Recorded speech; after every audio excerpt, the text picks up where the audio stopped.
My name is Lena Morgan. For the last decade, my life has been a carefully constructed edifice of responsibility, built on the foundations of a graphic design career in Austin, Texas. It was a life I chose, one of 1,000 small sacrifices that I believed were weaving a safety net for the family I'd left behind in Savannah. I was the reliable daughter, the one who had moved away but never truly left. My income, my time, my emotional energy, they were threads that stretched across the country, always available to mend the tears in the fabric of their lives. Love, I thought, was a currency of provision. You gave until it was enough. I arrived on a Tuesday, the Savannah air thick and sweet with the scent of jasmine and impending rain, a stark contrast to the dry heat of Austin I'd left that morning. I had come unannounced, a surprise I'd been planning for months.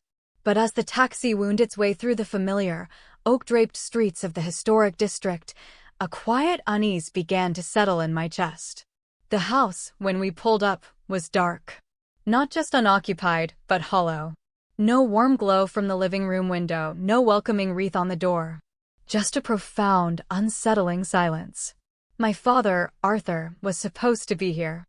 Instead, he was in a hospital bed, tethered to the rhythmic sigh of a ventilator, while my mother and brother were breathing in the salty air of the Greek Isles. They were living a life I had funded, a world away from the one that was falling apart. So, I did the only thing I could think of. With a trembling finger and a steady heart, I cut the cord. I suspended the joint bank account. The chaos that followed was swift and loud, a storm breaking over a calm sea. But that was only the beginning of my understanding that sometimes the most loving act is not to give more, but to stop giving entirely. The taxi slowed as we turned onto Ardsley Lane, a street that seemed to have been preserved in amber since my childhood. Live oaks, heavy with Spanish moss, formed a canopy over the road, dappling the asphalt with shifting patterns of light and shadow. The houses, a mix of brick colonials and tidy bungalows, sat back from the road behind manicured lawns. This was the landscape of my youth, a place of quiet continuity. I saw Mrs. Gable's house on the corner, her prize-winning roses blooming in a riot of pink and cream. She used to give me a blossom every time I walked past on my way home from school. Seeing them now, so vibrant and cared for, sent a pang of nostalgia through me. On my lap sat a simple canvas tote bag. The flight from Austin had left its edges slightly frayed. Inside, nestled in soft tissue paper, was a collection of rare, loose-leaf teas from a specialty shop my father loved, and a beautiful, hand-thrown ceramic mug, its glaze the color of a stormy sea. I had imagined his smile, the quiet, appreciative way he would hold the mug in his large, gentle hands. I had pictured us sitting on the back porch, the air fragrant with brewing tea, catching up on the years that had slipped by. "This is it?" the driver asked, his voice pulling me from my reverie as he idled in front of the familiar brick house. "Yes, this is perfect," I murmured, my voice softer than I intended. I paid him, the rustle of bills sounding too loud in the quiet car. The house seemed smaller than I remembered, as if the years away had shrunk it in my mind. Or perhaps it was simply the absence of life that diminished it. The porch swing, where Dad and I had spent countless evenings talking under the stars, was still. The windows were dark like closed eyes. There was no scent of my mother's baking or the rich aroma of Dad's pipe tobacco that used to cling to the air. There was only a profound stillness. I stepped onto the gravel path, the crunch of my boots the only sound. I walked up the familiar brick steps, my hand tracing the cool iron of the railing. I rang the bell, its cheerful chime echoing into an empty house. I waited, my heart a slow, heavy drum in my chest. I knocked, the sound absorbed by the thick wooden door. Nothing. I pulled out my phone. 1 bar of service. I tried calling my mother, Eleanor. The call went straight to voicemail, her lilting, recorded voice a ghost in my ear. I called my brother, Julian. It rang and rang unanswered. A knot of apprehension tightened in my stomach. Maybe they were running errands. Maybe they had gone for a walk in Forsyth Park. But the silence felt different. It wasn't the quiet of temporary absence. It was the deep, resonant silence of abandonment. Taking a step back onto the sidewalk, I tried to take a deep breath, but the humid air felt too heavy to draw in. Just then, I heard a familiar voice. Lena? Lena Morgan, is that really you? I turned to see Mrs. Gable, a trowel in one hand and a pair of gardening gloves on the other, crossing the street from her rose garden. Her face, etched with the fine lines of a life well lived, broke into a warm, surprised smile. Mrs. Gable, I said, a genuine smile touching my lips for the first time that day. It's so good to see you. My goodness, it's been ages. Your mother mentioned you were doing well in Texas, making a name for yourself. I'm trying, I said gently. I came home to surprise Dad for his birthday. Her smile faltered, replaced by a look of gentle confusion. Oh dear. They're not here, honey. They left last week. Eleanor said they were going on a grand trip to Greece. A family celebration, she called it. I assumed you were with them. The world seemed to tilt on its axis. Greece? Yes, Santorini, I think she said. For the holidays. Said they all desperately needed a proper vacation. She paused, her brow furrowing with concern. Wait, you didn't know? My stomach plummeted. I forced a tight smile, the muscles in my face feeling stiff and unfamiliar. It must have been a last-minute thing. You know how they are. Mrs. Gable looked uneasy, her kind eyes searching my face. Well, and I hope it's nothing to worry about, but your father. He's at St. Jude's, isn't he? The ambulance was here nearly 3 weeks ago. I thought for sure you knew. Her voice trailed off, a delicate mix of neighborly concern and the dawning realization that she had just delivered devastating news. I could feel the blood drain from my face. St. Jude's? Which one? The one on Abercorn Street, she said softly. He collapsed in the garden. The paramedics said it was a heart issue. Oh, Lena, I'm so sorry. I truly assumed you'd been told. Thank you, Mrs. Gable, I managed to say, my voice a hollow whisper. She gave my arm a gentle squeeze, her touch a small anchor in the swirling chaos of my thoughts, before turning and walking back to her roses. I stood there for what felt like an eternity, the gentle southern breeze feeling like an icy wind against my skin. The chill wasn't just on the surface, it had seeped into my bones, into the very core of me. Without another thought, I turned, walked back to the curb where the taxi had been moments before, and hailed a new one. Back to the airport, miss? The new driver asked, his eyes meeting mine in the rearview mirror. No, I said, my voice quiet but firm. Take me to St. Jude's Mercy Hospital on Abercorn. As the cab pulled away from the curb, I allowed myself one last look at the house. The drawn curtains were a veil over a secret I was only just beginning to uncover. They had gone to Greece. They had packed their suitcases, driven to the airport, and left the country, leaving him behind. Unseen, unheard, untended. I thought of the countless wire transfers, the thousands of dollars for unexpected expenses, for helping Julian get on his feet, for a little something to tide us over. I had been their solution, their ever-reliable source of comfort and security. But when my own father needed comfort, when he was fighting for his life, no one had called me. I had become a name on a bank statement, a dependable deposit at the beginning of each month. In the humming silence of the cab, I felt something inside me break, not with a loud crack, but with the quiet, permanent fracture of a foundational belief. The driver turned onto Victory Drive, the afternoon sun casting long, distorted shadows across my lap. They left him, I whispered, the words spoken to the passing scenery, to myself.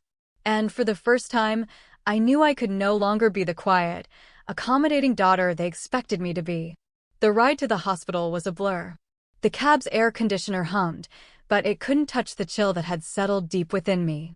The gift bag on my lap felt impossibly heavy, a foolish, naive gesture from a life I no longer recognized as my own. Through the window, Savannah moved on, oblivious. Tourists snapped photos in the squares, students hurried along the sidewalks, and the city draped itself in the early evening light. It was a beautiful, ordinary day, and I felt like an observer from another world.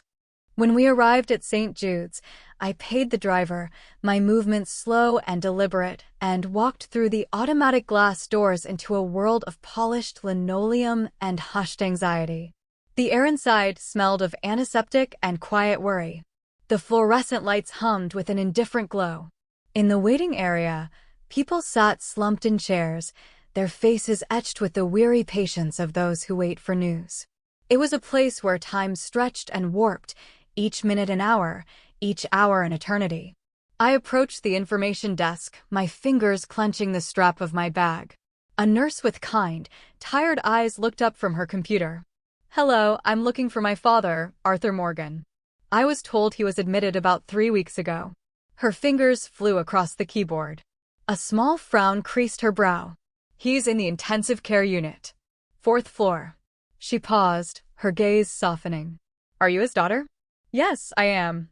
Her lips thinned into a line of professional sympathy. "No one has been to visit. Not one person." "I'm so glad you're here." She handed me a visitor's pass and buzzed me through the security doors. The elevator ride felt impossibly long. I watched the numbers light up, each one a step closer to a reality I wasn't prepared to face. When the doors opened, I stepped into a corridor that was cold, not just from the air conditioning, but from a lack of human warmth. Room 412. The hallway seemed to stretch before me, each step echoing softly on the polished floor. When I pushed open the door, my breath caught in my throat. I didn't recognize him at first. The man in the bed was a pale, fragile version of my father. His cheeks were sunken, his skin translucent. A web of tubes connected him to a symphony of beeping machines, the most prominent of which was the ventilator that pushed air into his lungs with a soft, rhythmic whoosh. His strong hands, the ones that had taught me to ride a bike and build a birdhouse, lay still at his sides, one loosely tethered to the bed rail. He was a shadow of the vital, steady man who was my anchor in the world. I stood in the doorway for a long moment, simply taking it in. My father had always been a quiet presence, a man of few words but immense strength. His steadiness was the ground beneath my feet. Now he looked like a beautiful, faded photograph someone had left behind. Slowly, I walked to his bedside and sank into the visitor's chair, my legs feeling weak beneath me. "Dad," I whispered, the word barely a breath. The only response was the steady beep of the heart monitor. I reached out, my hand hovering over his before I gently placed it on his forearm. His skin was cool and dry, fragile to the touch. "It's me," I said, my voice cracking. "It's Lena." "I'm here." There was no flicker of recognition, no response at all. The tears I had been holding back began to fall, not in a storm of grief, but as a slow, steady rain. I didn't sob or shake. I just sat there, holding his hand, and let them trace silent paths down my cheeks. Time dissolved. I don't know how long I sat there, lost in the quiet rhythm of the machines. A soft knock on the door broke the spell. It was the nurse from the information desk. "I didn't mean to startle you," she said gently, stepping into the room. "But I thought you should know." When he was brought in, he was unresponsive. The paramedics found a wallet, but no emergency contact information. Just a phone number labeled wife. I swallowed against the lump in my throat. "You called it." She nodded, her expression full of a sorrow that went beyond professional duty. "Several times. No one ever answered or returned the calls." "Of course." My mother, Eleanor, had known. She had seen the calls, ignored them, and boarded a plane. "How long has he been like this?" I asked, the words feeling like stones in my mouth. 3 weeks tomorrow. Mrs. Gable, his neighbor, called 911. She saw him collapse while he was trying to bring in the mail. The mail. Not groceries, not a heavy box. My father, a man who had once built his own sailboat, had collapsed carrying a handful of envelopes. Has he woken up at all? No, not since he arrived. He suffered a significant coronary event. Combined with his underlying hypertension, he's stable for now, but his condition is extremely fragile. If you hadn't come, she let the sentence hang in the air, unfinished but understood. I nodded, unable to speak. She gave my shoulder a gentle pat before quietly leaving the room, closing the door behind her. I turned back to my father. So, they knew. For 3 weeks, my mother and my brother had known he was lying here alone. They had been at home, just a few miles away, packing for a sun-drenched holiday, choosing postcard views over a hospital vigil. I reached into my bag and took out the teas and the mug.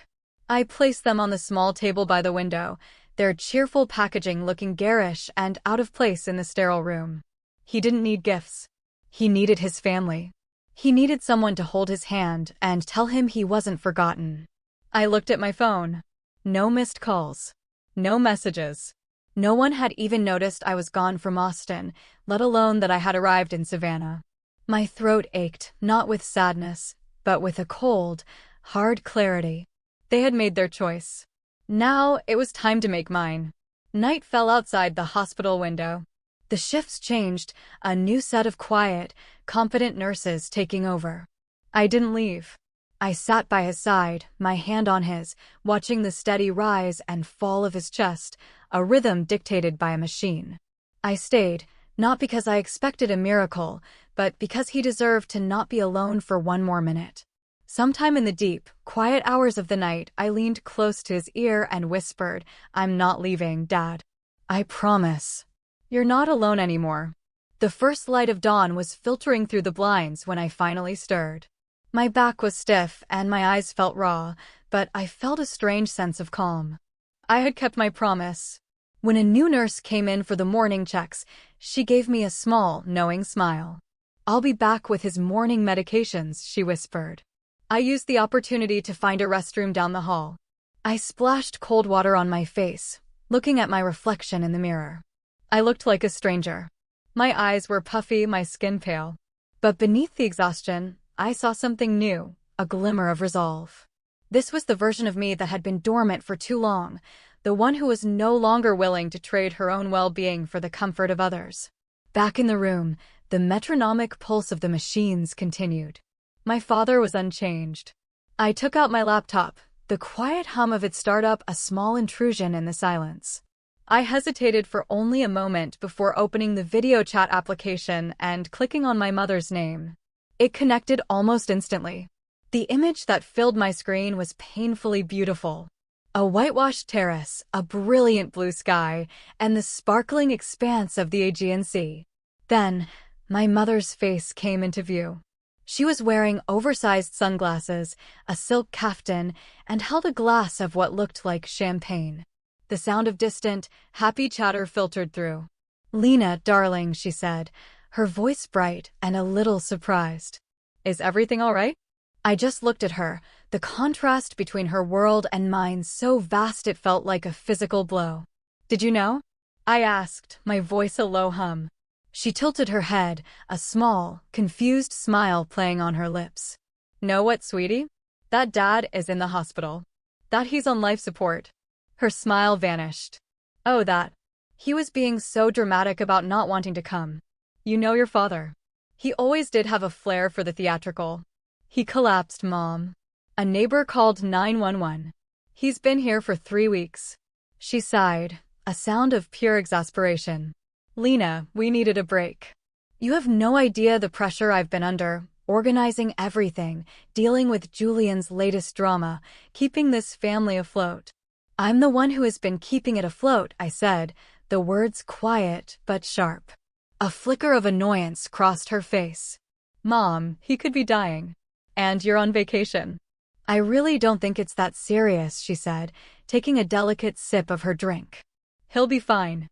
He always is." I ended the call. The rage that followed wasn't a hot, explosive force. It was a slow, creeping coldness.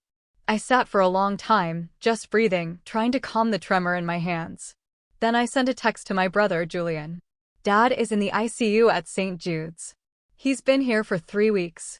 He's not breathing on his own." I waited. No reply. 5 minutes later, I called him. He answered on the third ring, his voice lazy with sun and relaxation. "Lena? What's up? Did you know about Dad?"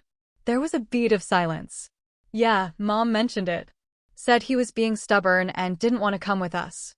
He's on life support, Julian." "Okay, so what do you want me to do about it?" The casual indifference in his voice was like a slap. "He could die. Look, Lena, don't be so dramatic. We're finally having a good time. Just handle it, will you?" I didn't realize I was on my feet until I felt the floor beneath me. My voice, when I finally found it, was shaking. "You're always so sensitive," he said, his tone dismissive. "Relax." I hung up the phone. I needed to move, to breathe air that wasn't thick with betrayal. I walked down the long corridor, past the nurse's station, and found a small, secluded courtyard garden. The air was cool, and I sat on a stone bench, ordering a black coffee from a small kiosk. I pulled out my phone and opened the banking app for the joint account. The transaction history scrolled before my eyes. First-class flights to Athens. A 5-star villa rental in OI. Charges from high-end boutiques. Tens of thousands of dollars spent in a matter of weeks. My money. For years, I had poured my earnings into that account. Dad's expensive heart medication, Julian's student loans, the down payment for the new roof on the house. I gave because I believed that was what love looked like. But this wasn't love. This was a parasitic relationship disguised as family. They knew he was sick. They took the money I sent for his care and bought themselves a paradise. My hand trembled as I navigated to the account settings. One tap. Suspend all activity. A confirmation box appeared. The account was now frozen. I took a long, slow breath. It wasn't a punishment. It was a dam I was building to hold back a flood. It took less than an hour. The first call was from my mother. Then Julian. Then a number with a Greek country code. My phone lit up with a frantic energy that was completely alien to the quiet garden I was sitting in. The voicemails were a cascade of disbelief and rising panic. "Lena, my card was just declined. Call the bank immediately." "What did you do?" "We're stuck here. Julian had to use his emergency credit card for dinner. Call me back this instant." I didn't listen to them all. I didn't need to. I just watched the notifications pile up, a digital testament to their sudden, jarring return to reality. For the first time, I held the power not of the purse, but of the pause. And I had no intention of pressing play. I walked back inside, my steps feeling more solid, more grounded. In a quiet hospital lounge, I opened my laptop and delved deeper into the account history. The spending was even more profligate than I'd imagined. Spa treatments, designer clothes, a down payment on a luxury watch. All from the family fund I so dutifully topped up. Just to help things run smoothly, darling, my mother would say. I was the smoothing agent for a life of casual extravagance I myself could never afford. My dinners were often simple salads and takeout, eaten while I worked late to meet a deadline, to build a cushion so they wouldn't have to worry. And while I built that cushion, they were lounging on it. I closed the laptop, the click echoing in the quiet room. I felt a pressure release inside me, not with a sigh, but with a profound internal shift. Back in the ICU, the rhythmic sounds of the machines were no longer a source of anxiety, but a strange, steady comfort. I reached my father's bedside and took his hand. "I did it, Dad," I whispered. I stopped the flow. "They're not happy." I could almost imagine a faint, approving smile on his lips, the kind he'd get when I finally stood up for myself as a child. My eyes fell on a worn leather satchel tucked under the bedside table. It was his, I knew it instantly. It had been his constant companion for as long as I could remember. I pulled it onto my lap, the old brass zipper sticking as I opened it. Inside was a collection of his things, old receipts, a book of crossword puzzles, a small tin of his favorite mints, and a leather-bound journal. The cover was soft and supple from years of use.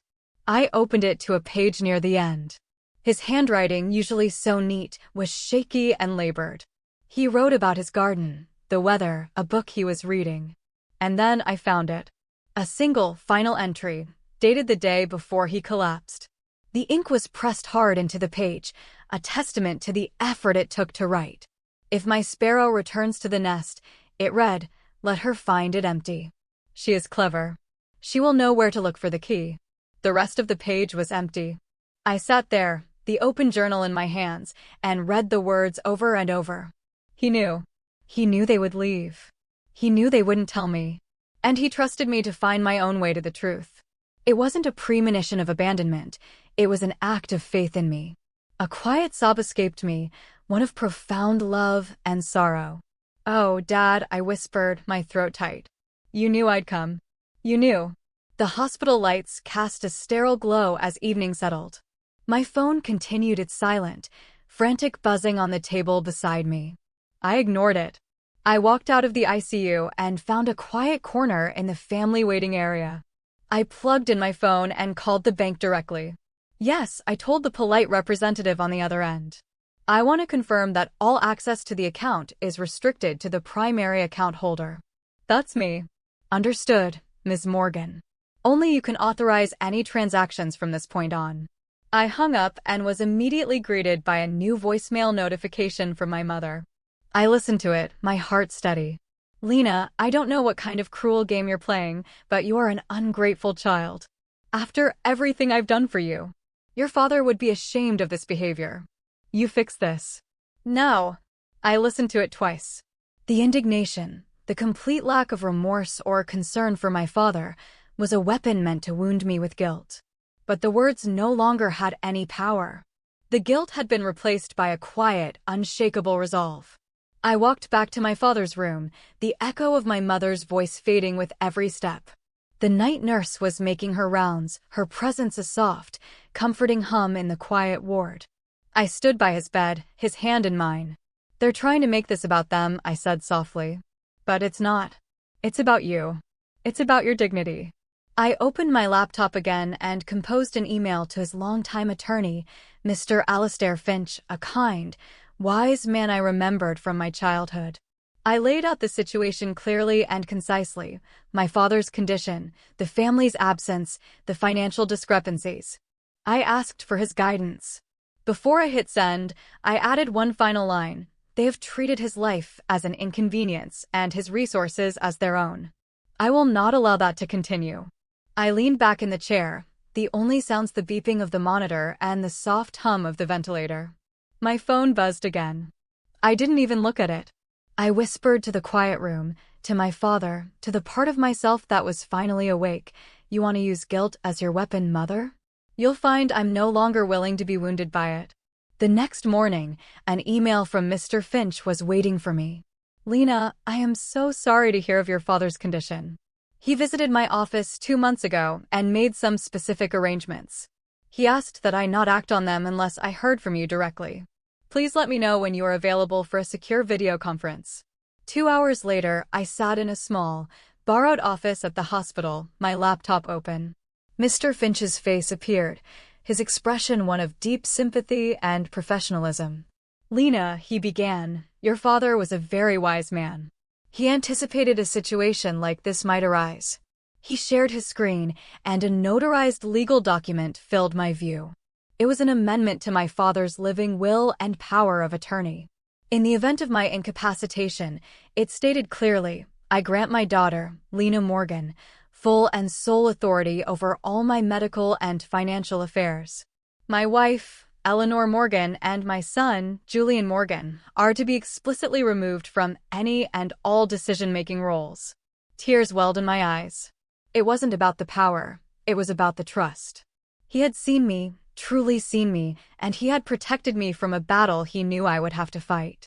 He didn't want you to be manipulated, Mr. Finch said gently. He wanted you to have the truth and the tools to act on it. We spent the next hour outlining the steps, an emergency petition for temporary conservatorship, a court hearing. I'll be there in person, I told him. I need to see them face to face. That afternoon, I opened the family group chat and typed a single, clear sentence. A court hearing has been scheduled to formalize Dad's care. I turned off my phone, leaned back, and felt, for the first time, a sense of peace. I was no longer reacting, I was acting. That evening, I hired a wonderful private nurse, a woman named Sarah, to sit with my father overnight. I showed her his journal. He wanted this kept close, I said. As I left his room, I squeezed his hand. This time, I whispered, your voice will be heard. The courtroom was cold and impersonal, a stark contrast to the emotional turmoil that had brought us there. I sat at one table with Mr. Finch. My mother and brother sat at the other, their expensive lawyer between them. Eleanor looked tired and brittle. Julian just looked angry. Mr. Finch laid out the facts with quiet, irrefutable precision. The medical records, the bank statements, the notarized documents. When it was their turn, their lawyer tried to paint me as an estranged, emotionally unstable daughter seeking to seize control. Objection, Mr. Finch said calmly. My client is here to enact her father's explicitly stated wishes. The judge, a woman with sharp, intelligent eyes, reviewed the documents in silence. She looked from the amendment my father had signed to the credit card statements from Santorini. Her face was unreadable. Finally, she looked at me. Ms. Morgan, she said, her voice clear and decisive, based on the unambiguous directive from your father and the evidence presented, this court grants you full and sole conservatorship. She then turned to my mother and brother. You are hereby barred from all access to his assets and any decisions regarding his care. This hearing is adjourned. There was no triumph, only a quiet, somber sense of rightness. As I left the courthouse, my phone buzzed. It was a text from Julian. Are you happy now? You've destroyed this family. I stood in the cool afternoon air and typed my reply.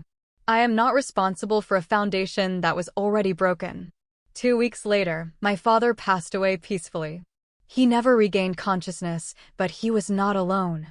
I was with him, holding his hand, the room filled not with the sound of beeping machines, but with the soft strains of his favorite classical music. I used what remained of his estate to establish a foundation in his name, the Arthur Morgan Legacy of Presence. It provides small grants to hospitals to fund companion care for patients who have been abandoned by their families. The memorial service was small and intimate, held in the beautiful gardens of Bonaventure Cemetery. Mrs. Gable was there, as was Mr. Finch and the nurses who had cared for him with such dignity. My mother and brother were not invited. I saw them arrive, trying to slip in at the back, but a polite usher turned them away. I felt not anger, but a profound sadness for them, for the love they had so carelessly discarded. My speech was short. My father valued one thing above all else, I said, my voice steady.